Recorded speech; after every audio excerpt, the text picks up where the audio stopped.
Hello my dear friends, Anoop study zone में आपका स्वागत है। आज हम लोग देखेंगे उत्तर प्रदेश लेखपाल का अपना प्रैक्टिस सेट नंबर 10।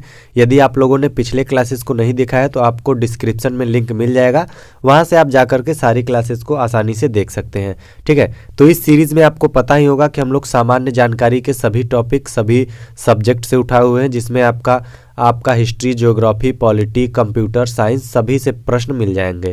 ठीक है, चलिए तो आज की क्लास हम लोग स्टार्ट करते हैं अपने पहले प्रश्न से। हमारा आज का पहला प्रश्न है, किसी न्यायाधीश को एक उच्च न्यायालय से दूसरे में स्थानांतरित करने का अधिकार निम्नलिखित में से किसको दिया जाता है। ठीक है, कोई भी न्यायाधीश है उसको एक उच्च न्यायालय से दूसरे उच्च न्यायालय में ट्रांसफ़र करने का जो अधिकार होता है किसको होता है, तो वह होता है आपके भारत के राष्ट्रपति के पास। किसके पास होता है? भारत के राष्ट्रपति के पास। 1994 में उच्चतम न्यायालय ने यह निर्णय दिया कि न्यायाधीशों की नियुक्ति या फिर उनके स्थानांतरण से संबंध में कोई भी निर्णय दिया जाता है तो वो आपके भारत के राष्ट्रपति देंगे। ठीक है, चलिए अगला प्रश्न देखिए। अगला प्रश्न दिया हुआ है, निम्नलिखित में उच्चतम न्यायालय की सबसे पहली महिला न्यायाधीश कौन थी। ठीक है, तो उच्चतम न्यायालय की जो सबसे पहली महिला न्यायाधीश थी वो थी आपकी फातिमा बीवी। ठीक है, फातिमा बीवी। ठीक, चलिए अगला प्रश्न देखिए। भारत के उच्चतम न्यायालय के न्यायाधीशों की जो सेवानिवृत्त होती है वह कितने वर्ष की होती है, कितने आयु तक होती है, तो वो आपका कितने वर्ष तक होता है? 65 वर्ष तक होता है। देखिए, जो भारत के उच्चतम न्यायालय के न्यायाधीशों की सेवानिवृत्त होती है वो कितने वर्षों तक? 65 वर्ष की आयु में पूर्ण होने पर होती है। किंतु अन्य दशाओं में भी क्या होता है, उसका पद रिक्त हो सकता है स्वयं द्वारा हस्ताक्षरित राष्ट्रपति को संबोधित त्यागपत्र देने पर। यानी अगर आप उच्चतम न्यायालय के न्यायाधीश हैं तो आप 65 वर्ष से कम की उम्र में भी आप क्या कर सकते हैं? त्याग पत्र दे सकते हैं। मृत्यु या बीमार किसी भी अन्य प्रकार की असमर्थता के कारण भी आप त्याग पत्र दे सकते हैं। संसद के प्रस्ताव से हटाए जाने के कारण भी आप 65 साल के उम्र से पहले सेवानिवृत्त हो सकते हैं। ठीक, चलिए अगला प्रश्न देखिए। अगला प्रश्न दिया हुआ है, भारत में किसी राज्य के उच्च न्यायालय की प्रथम महिला मुख्य न्यायमूर्ति निम्नलिखित में से कौन थी। ठीक है, तो ये आपकी कौन थी? लीला सेठ।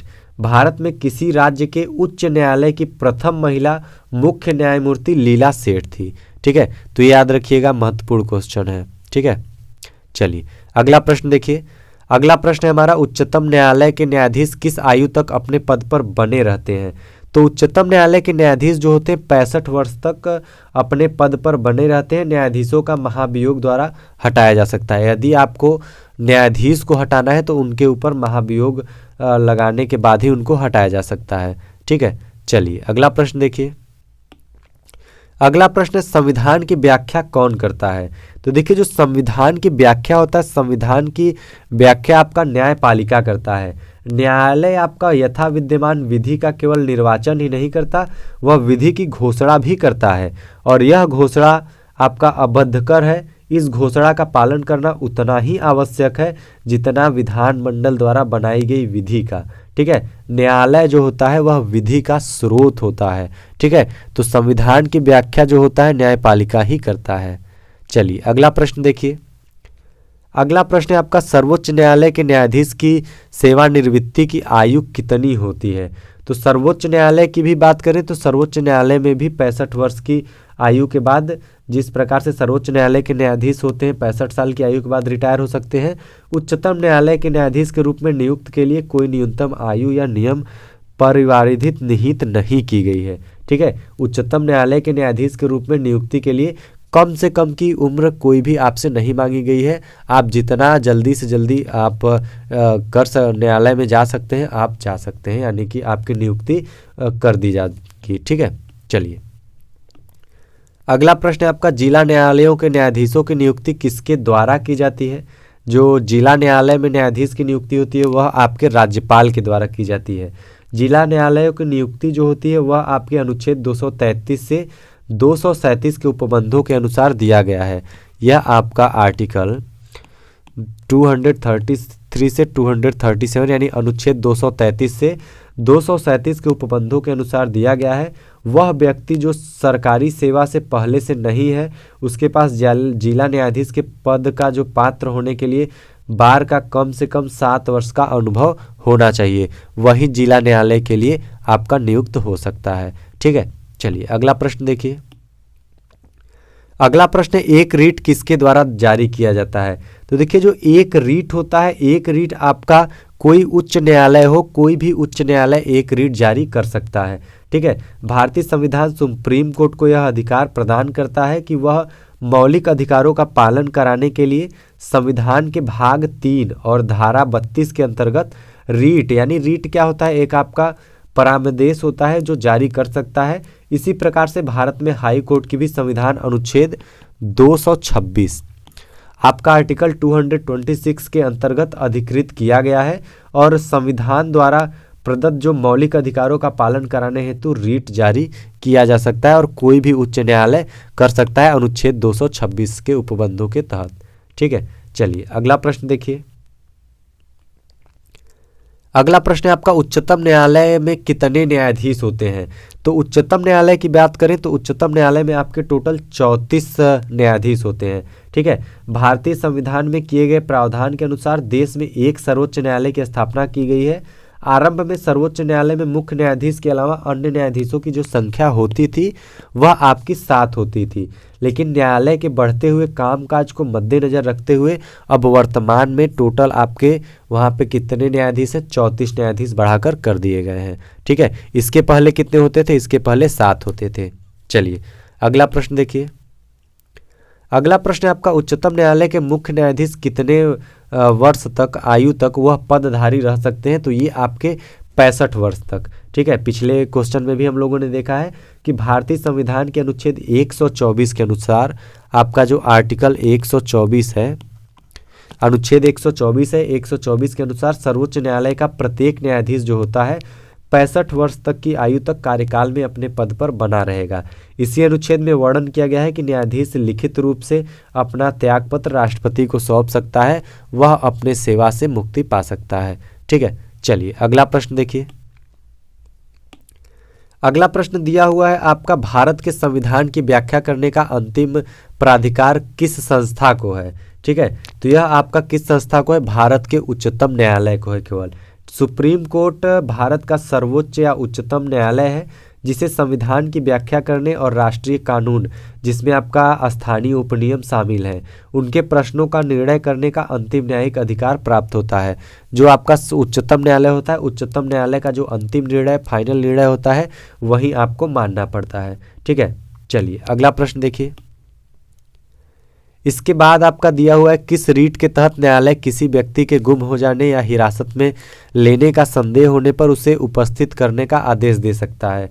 ठीक है, तो ये कौन कर सकता है? आपका हैबियस कॉर्पस। ठीक है, बंदी प्रत्यक्षीकरण जो आपका सशरीर प्रस्तुत करना होता है वह न्यायालय द्वारा उस व्यक्ति को दिया गया एक आदेश है जिसने किसी दूसरे व्यक्ति को बंदी बना लिया है। न्यायालय इस लेख के द्वारा निरुद्ध व्यक्ति को सशरीर अपने सामने प्रस्तुत करने का आदेश देता है। तब न्यायालय कैद में रखने की वैधता और कारण की जांच करता है। यदि निरोध यानी कि डिस्टेंशन अवैध पाया जाता है तो निरुद्ध व्यक्ति को स्वतंत्र कर दिया जाता है और इस प्रकार यह लेख निरंकुश निरोध के विरुद्ध में व्यक्तिगत स्वतंत्रता का बचाव करता है। ठीक है, चलिए अगला प्रश्न देखिए। अगला प्रश्न आपका दिया हुआ है, सर्वोच्च न्यायालय ने भारतीय संविधान के बुनियादी ढांचे का सिद्धांत किस प्रकार से प्रस्तुत किया गया था? ठीक है, तो ये आपका केशवानंद भारती का जो केस हुआ था। ठीक है, केशवानंद भारती के केस में सर्वोच्च न्यायालय ने भारतीय संविधान के बेबुनियादी ढांचे का आपका प्रस्तावित किया गया था। ठीक है, यह केशवानंद भारती का केस कब हुआ था? 1973 में। ठीक है, केरल राज्य सरकार के मामले में किया गया था। इस मामले में जो था, शीर्ष न्यायालय ने दावा किया कि संवैधानिक सिद्धांतों और मूल्यों की मूलभूत संरचना से युक्त है। ठीक है, चलिए अगला प्रश्न देखिए। अगला प्रश्न आपका दिया हुआ है, भारत के संविधान के अनुसार किसी न्यायाधीश को एक उच्च न्यायालय से दूसरे उच्च न्यायालय में स्थानांतरित करने हेतु किसे अधिकृत किया गया है? तो ये किसको अधिकृत किया गया है? ये आपके भारत के राष्ट्रपति को अधिकृत किया गया है। ठीक है, एक उच्च न्यायालय से दूसरे न्यायालयों में न्यायाधीशों का जो स्थानांतरण राष्ट्रपति द्वारा संविधान के अनुच्छेद 222 के तहत भारत के मुख्य न्यायाधीश के साथ परामर्श के बाद किया जाता है। ठीक है, चलिए अगला प्रश्न देखिए। अगला प्रश्न आपका दिया हुआ है, निम्नलिखित में से किसकी सिफारिश पर राज्य विधानसभा में धन विधेयक आरंभ किया जाता है? तो यह आपका राज्यपाल की सिफारिश पर किया जाता है। राज्यपाल की सिफारिश के बिना विधानसभा में कोई भी धन विधेयक पेश नहीं किया जा सकता और जो राज्यपाल की संस्तुति पर ही जो अनुदान मांग की पेश की जा सकती है। ठीक है, चलिए अगला प्रश्न देखिए। अगला प्रश्न है आपका, भारत में किसी राज्य के मुख्यमंत्री को निम्नलिखित में से कौन नियुक्त करता है? किसी भी राज्य के मुख्यमंत्री को राज्य के राज्यपाल नियुक्त करते हैं। कौन नियुक्त करता है? राज्य के राज्यपाल। संविधान के अनुसार जो राज्यपाल द्वारा मुख्यमंत्री को नियुक्त किया जाता है और राज्य विधानसभा के चुनावों के बाद राज्यपाल आमतौर पर सरकार बनाने के लिए बहुसंख्यक सीटों के साथ पार्टी को आमंत्रित करता है और राज्यपाल मुख्यमंत्री को नियुक्त करता है और पद की शपथ दिलाता है, जिनका मंत्रिमंडल सामूहिक रूप से विधानसभा के लिए जिम्मेदार होता है। ठीक है, चलिए अगला प्रश्न देखिए। अगला प्रश्न है आपका, भारत में राज्य के राज्यपालों की नियुक्ति कौन करता है? तो भारत में राज्य के राज्यपालों की नियुक्ति आपके भारत के राष्ट्रपति करते हैं। अनुच्छेद 153 में आपका साफ साफ कहा गया है, अनुच्छेद 153 में कहा गया है कि प्रत्येक राज्य के लिए एक राज्यपाल होगा और राज्यपाल को राष्ट्रपति द्वारा नियुक्ति की जाएगी। यह आपके अनुच्छेद 156 में बताया गया है।